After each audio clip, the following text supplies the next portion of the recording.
I started paddleboarding before COVID. I had a lesson with a friend of mine. It was her birthday and I bought her a voucher for a birthday present and decided I've got to go with her on this lesson. Absolutely loved it. Then COVID struck, and then after that I bought a paddleboard in about 2021. My name is Daisy Best and we're at the basin of the Coventry Canal. I'm paddleboarding every canal in the UK. That includes England, Scotland, Ireland and Wales. I'm doing it over however long it takes, so I'm just paddling whenever I can.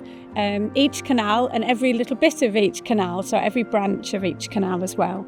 I think my biggest challenge is the coast to coast from Liverpool to Goole, and the reason why it was such a challenge is because at that point I'd never paddled for 2 weeks in a row before. I'd never done that, and I didn't know if I could manage it. So it was more of a psychological challenge, like can I complete this? Lots of people sponsored me, lots of people supported me, and it was that bit that made it the challenge. It actually doesn't really take a great deal of motivation because I love being on the canal, so it's a pleasure, it's an absolute joy. And I guess what I like whenever I take anything up, I always like to do a challenge. I always like to sort of aim for something. So ticking off, each canal, highlighting it in the books and the maps, that like is a massive motivation.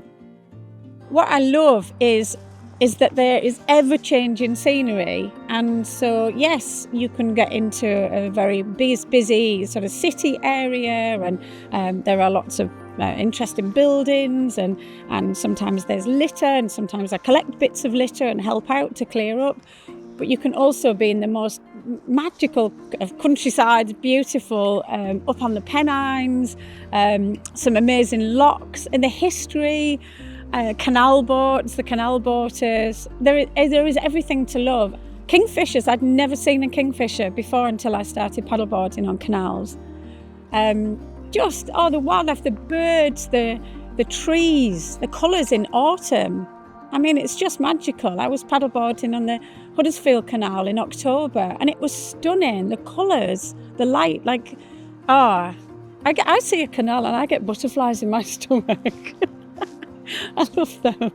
It's really important for anybody who wants to take up paddleboarding to have a lesson. I think that's the most important thing. Have a lesson, learn about safety. People might look at me and say, wow, you've got this PFD on, you've got all of this kit on, but actually you don't know what's in the water, you don't know what is going to happen next. And so for me, I'm always prepared, and a lot of that has come from learning from other people. So I think having a lesson is really, really important. And make sure you've got the right kit for the weather. In fact, no, it's not just the weather, it's for the temperature of the water. So yeah, today isn't too bad, but the water in there will be a lot colder. Once you have a Canal and River Trust licence, you can paddle anywhere. So you just get on and off you go. So for me, they're brilliant for people who are still quite new to paddleboarding. They're great for people who want to build up their miles and perhaps race or go quicker on a paddleboard. For me, they're good training grounds for people who want to race. They're great for everybody.